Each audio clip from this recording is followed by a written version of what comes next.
are scarce, they're hard to get more of, and they're going to stay with you, right? So that's the currency that they're using, and it fulfills it fulfills these functions of money, right? It's used as a medium of exchange, so people can exchange things together. It stores the value, so you keep it, and a month later you can change it for something else, or I guess a week or whatever later. And it's a unit of value. You know that a bag of chips is 2 cigarettes, and this is 10 cigarettes, because they don't have, gold or money. They're using that. So you can use anything as money. It's just what we had decided on at this point of time was to use gold. Now, there are some inconveniences to gold, and we're going to take a look at that in the next lecture.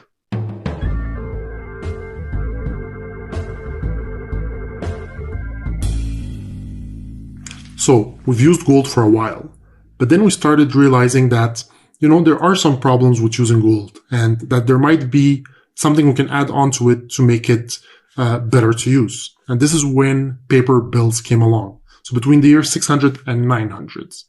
Now, it's not this form of paper bills. It's another form of paper bills. So let's talk first about, what are the downfalls or the problems of gold? Well, first of all, it can be debased.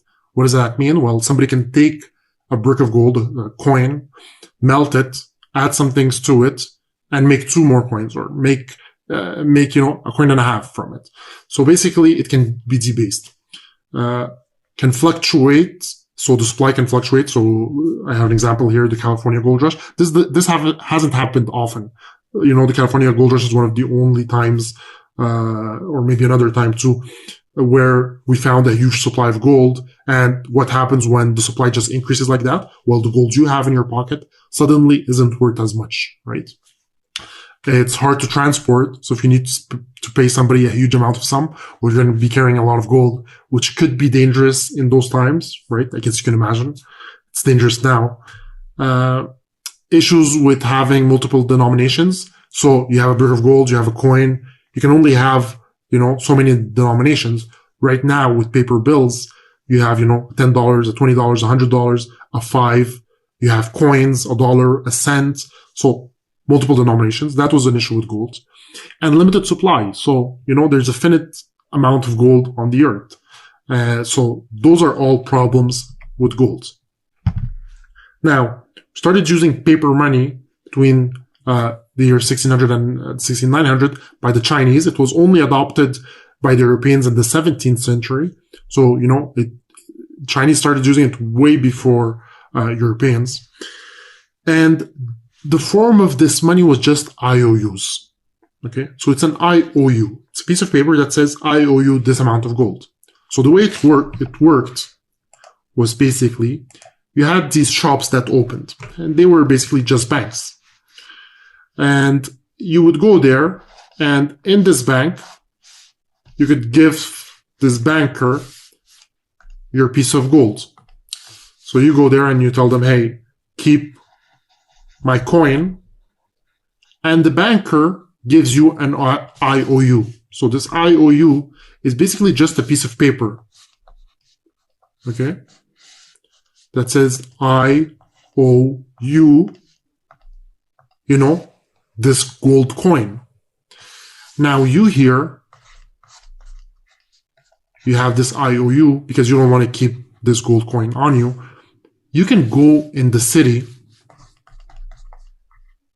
right? And you can use this IOU to purchase stuff. Why? Because everybody knows this bank and everybody knows that this IOU is worth this coin.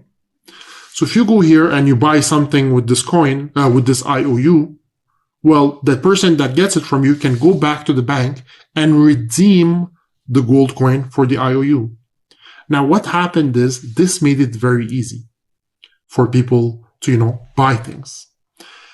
So people started using the IOUs and kind of forgot about the coin. So maybe this guy uses the IOU to buy something, and the person who got this IOU doesn't even go back to redeem it. He uses it to buy something else. So these IOUs were redeemed at your local bank, right? But there were lots of different banks. So it's not all the same bank. So every single bank had it's different IOUs. They looked different.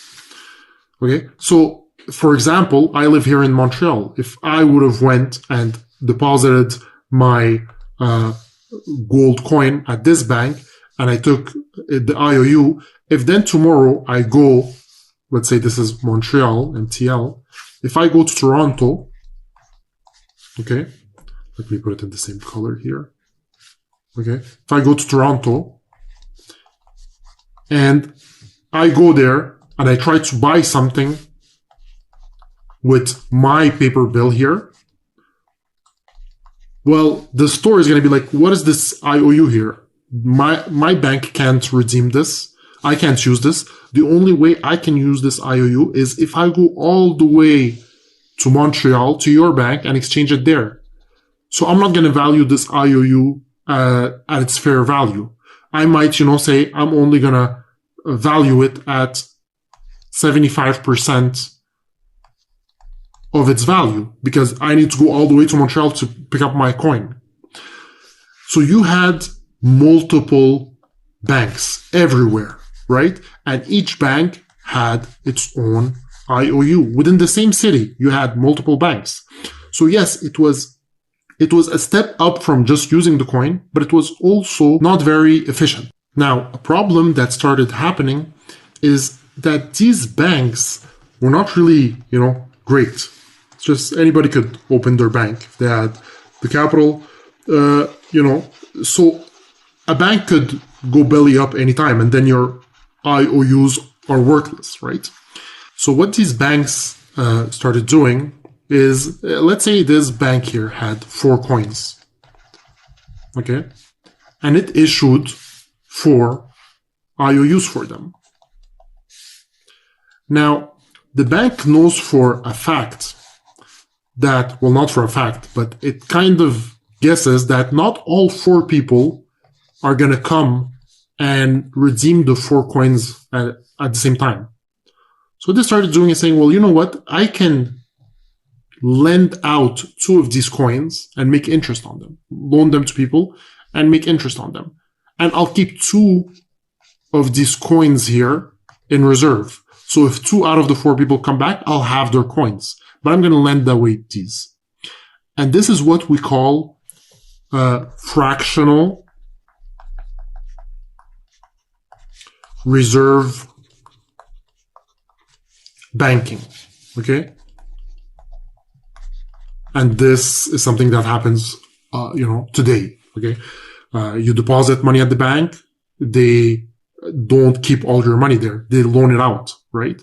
Because they know that not everybody's going to come and take out their money at the same time, which happened often. It's called bank runs, right? So these banks did that. And what happened is sometimes there were bank runs. So if the 4 people here came and they were like, hey, we want our coins. Well, guess what? These 2 coins were not there anymore. Okay. Because they loaned them to people. Okay. And maybe these people defaulted, didn't come back. So there's only 2. So there's a bank run because the bank doesn't have all the currencies or all the gold that they're supposed to have. Okay. So what happened is we started having central banks. And the first central bank that came along was in England. Okay. So it was in 1694, and that was the Bank of England. So a central bank is basically a bank that comes along and says, okay, all you other small banks, local banks, no more of that. No more IOUs from each of you. Okay. From now on, no new banks are allowed to open. And old banks, when they close, they're done. We have to remove their IOUs from circulation. And the only banknote that we're going to use from now on, the only IOU, is going to come from the central bank itself. So each country now has its own central bank. And they're responsible for the currency, for the IOUs, for that country. And they print it and do all of that stuff. And this puts the country in control of the money supply, so how much currency there is, and regulations about fractional reserve banking. So banks cannot just, get 1,000 coins and lend out 99 coins of them because that's too risky. You're going to have a bank run and there's going to be all of these issues. So they have to be responsible for all of these things, overseeing the banks and making sure that the currency is stable and the money supply is sufficient, and that if you want to redeem this, you can redeem it. At this time, we're going to see how it changes. But yeah, so at this point, the government really started taking control of the banking system and issuing its own currency.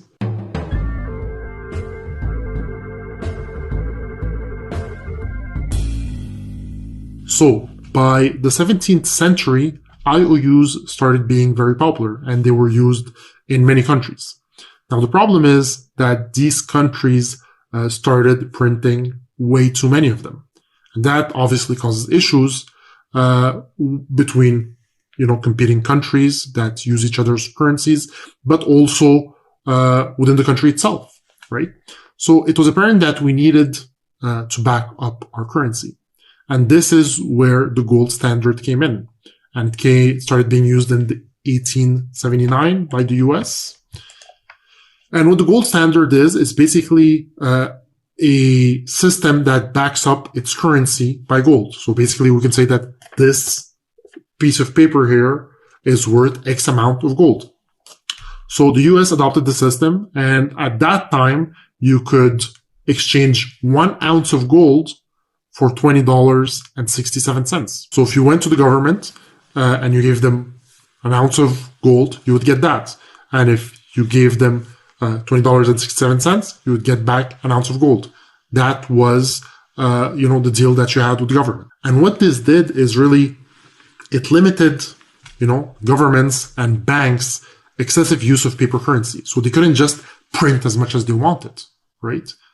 Because this causes huge inflations and other things we'll talk about.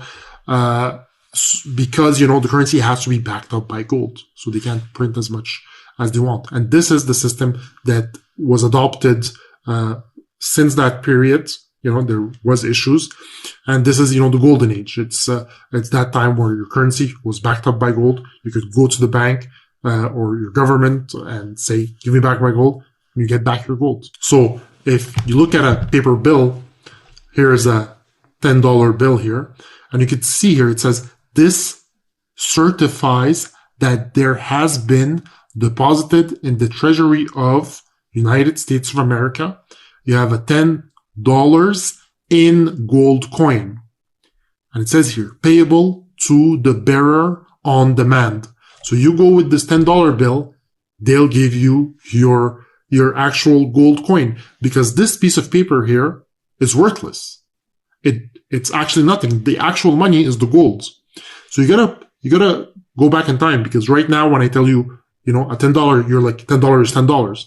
But back then people were like, this piece of paper is worthless. The gold is what's valuable. The gold is the money. But the piece of paper is nothing. It's just an IOU. It's just a contract. It's like if I have a contract that says you owe me $10,000, the contract itself is nothing. It's the $10,000 that are worth something. But the contract guarantees that you're going to give it to me. It's the same thing. People didn't see paper money as money. It was just something that would give them access to their gold. It's an IOU, right? So that was the gold standard. So when you hear about that, it's just basically the system where your currency is backed up by gold. And then, all the countries adopted that system at this time.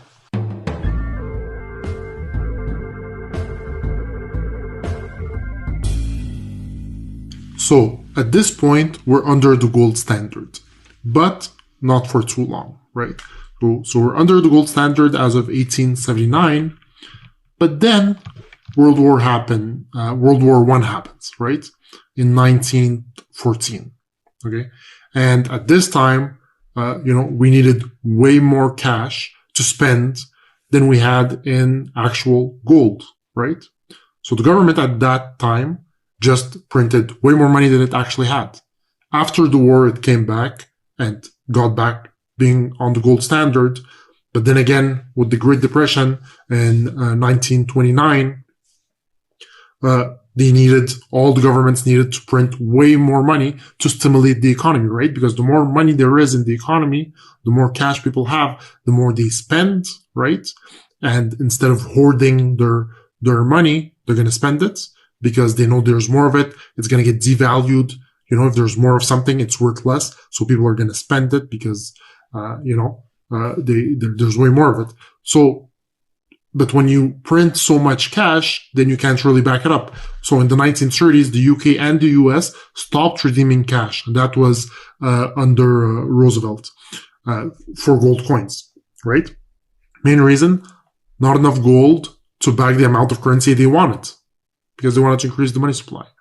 So this is like, they shouldn't do this, but it was important for the economy for them to have a bigger money supply. And, in the Great Depression, that's really what got people out of that depression. It's more money supply, but they couldn't do that with the gold, the current gold reserve that they had. Now, this is a big subject and everybody has their opinion on it. I truly don't know